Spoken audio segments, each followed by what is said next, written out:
안녕하십니까, 반갑습니다.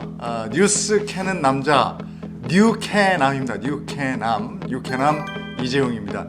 사실은 뉴스 보면서 답답한 거 많잖아요. 근데 저희는 뭐 뉴스를 좌우로 나눠서 막 이렇게 하려는 게 아니고요. 그 뉴스의 뒷얘기, 그 뉴스가 뭘 얘기하고 있는가, 이런 부분에 포커스를 맞춰서 여러분과 함께 뉴스 얘기를 한번 풀어보겠습니다. 먼저 요즘에 뭐 겨울이고 이러니까, 또 겨울인데도 날씨가 스산해요. 그래서 독감 환자, 감기 환자 병원 가보시면 아시겠지만 뭐 대단합니다. 상당히 많이들 병원 다니시고, 또 얼마 전에 송혜 선생님이 또 감기로 전국 노래자랑 녹화를 못 하셨어요.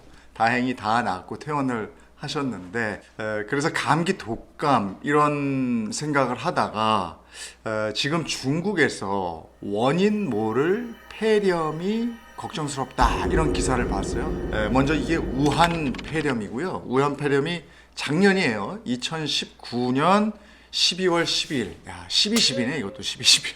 중국 우한시 화난수산시장에서 최초로 감염이 발생한 것으로 추정이 되고 있습니다. 이후에 지난해 마지막 날 12월 31일에 집단 발병 사실이 공식적으로 외부로 알려지게 돼요. 중국도 어느 정도 이렇게 언론을 차단하고 있어서 이런 것들이, 나쁜 소식들이 외부로 알려지는데 시간이 꽤 걸리더라고요. 그리고 올해가 시작되고 1월 10일에 우한 폐렴 감염 환자 중에 한 명이 불행하게도 사망을 하게 됩니다. 현재도 7명의 상태가 심각한 것으로 알고 있는데, 사망자 수는 그래서 더 늘어날 것으로 예측을 하고 있어요.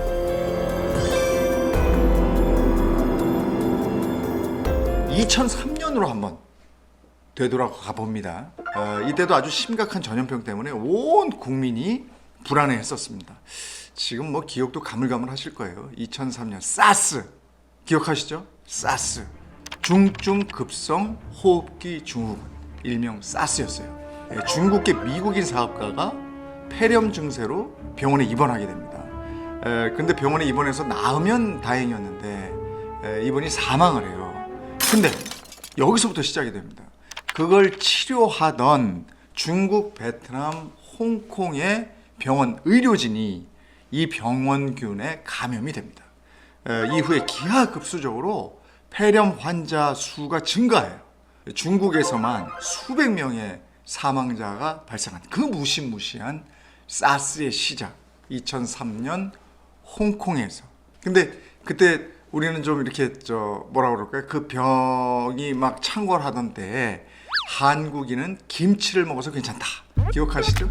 그런 얘기가 있었어요. 근데 그게 뭐 과학적으로 입증된 건 아니었고, 중국이 위생적으로 우리보다 조금 뭐 덜하기 때문에 그래서 중국에 더 많이 발생했다, 이렇게 얘기가 나왔었던 겁니다. 이 사스 증세가 워낙에 폐렴하고 유사하기 때문에 중국 당국은 두려워하는 거거든요. 현재 우한 폐렴의 원인, 코로나 바이러스라는 것으로 밝혀졌습니다. 코로나 바이러스 많이 들어보셨죠? 코로나 바이러스. 기존에 있었어요, 코로나 바이러스. 그러면 기존에 있었으면 이건 뭐 다 고칠 수 있는 거 아니야? 근데 이게 계속해서 변종이 생긴대요. 이것도 코로나 바이러스는 맞는데 신종 코로나 바이러스라는 거예요. 그래서 여기에 특효약이나 백신이 아직 없다는 거죠. 신약이 개발되지 않아서 특효약이나 백신이 개발되는 데는 어느 정도 시간이 걸린다. 어느 정도 시간이 걸리면 그 안에는 속수무책인 거라 이게 더 무서운 거죠.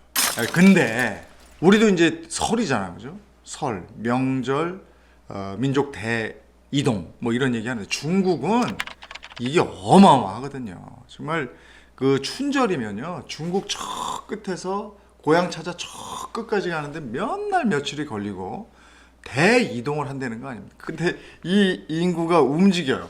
근데 거기에 보균자도 있을 거 아니에요. 그럼 얼마나 위험하겠습니까? 그래서 중국 당국이 굉장히 지금 비상이 걸렸다, 이런 얘기를 들었습니다. 현재 한국은 그럼 어떡하냐? 한국은 의심 환자 한 명이 발생했죠. 근데 확인 결과 우한 폐렴은 아닌 것으로 그렇게 다행스럽게도 확인이 됐습니다. 질병관리본부가 뭐라고 그랬냐면 우한시 방문객은 가금류 또 야생동물의 접촉을 피하시고 발열, 기침 등의 호흡기 감염 증상이 보이는 사람과의 접촉 피하고 또 손 씻기, 위생수칙 준수하시고 우한시 방문 후에 14일이 지나서 호흡기 증상 발생 시에는 질병관리본부에 반드시 신고를 하시고 상담을 하시고 이렇게 하셔야 됩니다 하고 권고를 하고 있습니다. 14세기에 흑사병이 창궐합니다. 사망자 수가 7,500명. 우리나라 인구 전원이 다 죽은 거예요. 그리고 옆 나라까지 다 죽었어요. 당시 유럽에서는 흑사병이 왜 생기는지 근데 몰랐던 거죠. 근데 이제 뒤에 안 거지. 뒤에서 기생하던 벼룩에 의해서 감염이 됐다. 이걸 이제 안 거예요. 근데 그때는 몰랐었던 거예요. 속수무책이었다는 거죠. 그러니까 거지라든가 유대인, 한센병 환자, 외국인 이런 사람들이 흑사병을 몰고 다닌다. 이렇게 해서 집단 폭력을 당하거나 심지어는 학살을 당하는 이중 피해를 입었던 이런 아주 아픈 기억이 있는 흑사병입니다. 무시무시합니다. 이 흑사병이라는 이름은 1883년에 붙여진 거예요. 피부의 혈소 침전에 의해서 피부가 검게 변하는 증상 때문에 붙여진 이름이 바로 흑사병입니다. 그러니까 14세기에는 병명도 없어요. 병명도. 그리고 왜 이런 게 생겼는지도 몰라. 스페인 독감이 또 있었어요. 흑사병이 정말 무시무시했고요. 스페인 독감도 들어보셨을 거예요. 1918년에 발생한 인플루엔자 바이러스. 이건 얼마나 많은 사람이 사망했는지 아십니까? 5천만입니다. 5천만.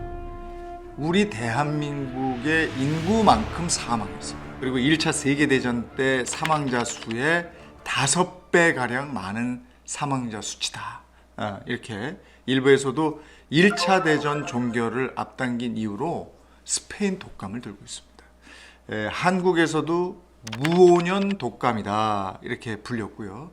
김구 선생님도 이 병에 걸려서 고생을 했다. 이런 기록이 남아 있습니다. 이 밖에도 콜레라, 천연두, 최근에는 또 에볼라, 지카, 사스, 메르스 새로운 바이러스들이 계속 창궐하고 있습니다. 지금 보건당국, 중국 보건당국이 어떻게 하고 있냐면 그 발생했던 것 같은 그 수산시장 폐쇄했어요. 그리고 의심 환자 격리해서 치료하고 있고요. 또 우한 폐렴 확산을 막으려고 굉장히 중국 측에서도 노력을 하고 있습니다. WHO가 뭐라고 얘기했냐면요. 현재로서는 보건당국 직원들이 감염됐다는 보고가 없고 사람 대 사람 전염에 대한 명백한 증거도 없다. 이렇게 설명을 했습니다. 일시적으로 진정 상태다. 그런데 계속 지켜봐야 할 상황이다. 지금 우리가 할 수 있는 것은 일단 손 씻기. 그 다음에 어디 가서 나 기침 나오면 이것도 잊으셨죠? 하는 거. 우리 요즘 또 이렇게 하시더라고요. 이렇게 하는 거. 그리고 우리나라 미세먼지 때문에 공기가 너무 안 좋아요. 근데 이제는 만성이 돼가지고 마스크를 안 쓰시는 분들이 많으세요. 그런 개인 위생 관리부터 하나씩 지켜나가시죠. 다음 시간에도 뉴캐나무 뉴스의 뒤를, 뉴스의 본질을 충실히 캐서 여러분과 함께 나누겠습니다. 함께 해주셔서 고맙습니다.